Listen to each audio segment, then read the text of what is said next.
ক্রিয়াপদকে আমরা কিভাবে খুব সহজে চিনতে পারবো তার একটা সামারি এখানে আসছে। পূর্ণ অর্থ প্রকাশ করলে সমাপিকা ক্রিয়া, পূর্ণ অর্থ প্রকাশ করলে সমাপিকা ক্রিয়া। দেখেন, খেয়াল করে দেখেন, পূর্ণ অর্থ যদি প্রকাশ করে সমাপিকা ক্রিয়া, যেমন সে চিঠি লিখছে, তাহলে লিখছেটা এখানে বাক্য শেষ করেছে, সমাপিকা ক্রিয়া। আমরা আরেকবার রিভিউ করছি, একদম শুরু থেকে ক্রিয়াপদ একবারে রিভিউ। পূর্ণ অর্থ প্রকাশ না করলে অসমাপিকা ক্রিয়া, যেমন তুমি লিখলে, তুমি লিখলে এই যে বলেছি, তাহলে তুমি লিখলে কি হবে, বাক্য শেষ হয়নি, তো এটা হচ্ছে অসমাপিকা ক্রিয়া। কর্মপদ যদি বাক্যে থাকে, ক্রিয়াপদের যদি কর্মপদ থাকে তার নাম হচ্ছে সকর্মক ক্রিয়া। যেমন আমি বই পড়ি, পড়ি হচ্ছে ক্রিয়াপদ, কি পড়ি, বই পড়ি, বই হচ্ছে আমার কর্ম, তাহলে এই পড়িটা হচ্ছে আমার এখানে সকর্মক ক্রিয়া। কর্মপদ না থাকলে তার নাম হচ্ছে অকর্মক ক্রিয়া।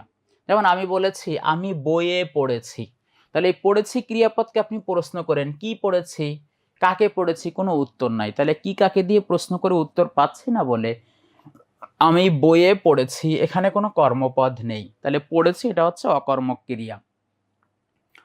দুই কর্মপদ থাকলে দ্বিকর্মক ক্রিয়া। যেমন সে আমাকে একটি বই উপহার দিয়েছে, তাহলে সে আমাকে একটি বই উপহার দিয়েছে, দিয়েছে কে আপনি প্রশ্ন করেন কি দিয়েছে, তখন বলবে বই দিয়েছে, কাকে দিয়েছে, আমাকে দিয়েছে, তাহলে এখানে দুইটা কর্মপদ আছে, তাই দিয়েছে এই ক্রিয়াটা হচ্ছে দ্বিকর্মক ক্রিয়া। তাহলে আমরা পেলাম দুই কর্মপদ থাকলে দ্বিকর্মক ক্রিয়া। আমরা এরপরে যাই 6 নম্বর, দেখেন একটি পদ ও কর্তা নিজে ক্রিয়ার কাজ করলে তার নাম হচ্ছে সরল ক্রিয়া।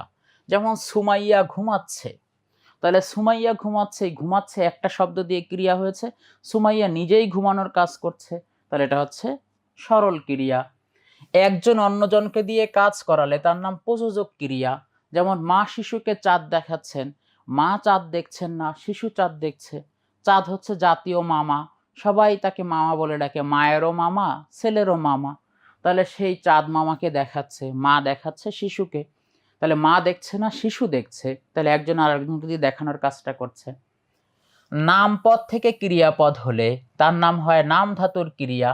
যেমন কৃষক ফসল ফলায়, এই দেখেন ফলায় ক্রিয়াপদ, আমরা মূল পাই হচ্ছে ফল, ফল থেকে ফলা, তার থেকে ফলাচ্ছে, ফলায়, এরকম হতে পারে, তাহলে ফল হচ্ছে মূল, তার থেকে ফলা, ফলা হয়ে ফলাচ্ছে।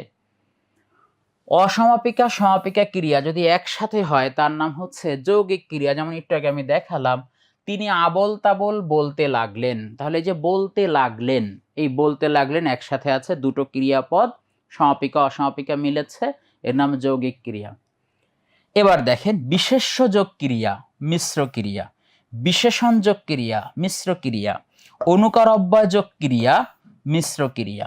আমরা দেখি ইলিশ মাছ ভক্ষণ করলাম, এই ভক্ষণ করলাম, ভক্ষণ হচ্ছে বিশেষ্য, করলাম হচ্ছে ক্রিয়া, তাহলে অসমাপিকা ক্রিয়া। মাছ খেয়ে মুগ্ধ হলাম, ইলিশ মাছ খেয়ে মুগ্ধ হলাম, মুগ্ধ মানে মাছটা খুব ভালো হয়েছে, স্বাদ লেগেছে, খেয়েছি মুগ্ধ হয়েছি, তাহলে মুগ্ধ হলাম, বিশেষণ হচ্ছে মুগ্ধ আর হলাম হচ্ছে ক্রিয়াপদ, তাহলে বিশেষণ আর ক্রিয়াপদ এই দুটো একসাথে হয়েছে, তাই আমরা এটাকে বলবো মিশ্র ক্রিয়া।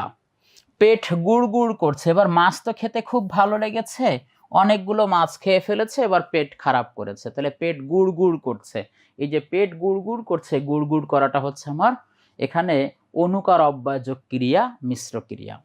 তাহলে আমরা এক নজরে যে 10 প্রকারের আমরা ক্রিয়াপদ পড়লাম, একদম সেই সমাপিকা ক্রিয়াপদ, সমাপিকা অসমাপিকা, সকর্মক অকর্মক দ্বিকর্মক, তারপরে সরল, প্রযোজক, নাম ধাতুর ক্রিয়া, যৌগিক ক্রিয়া, মিশ্র ক্রিয়া, সবগুলো আমরা একবারে রিভিউ করলাম।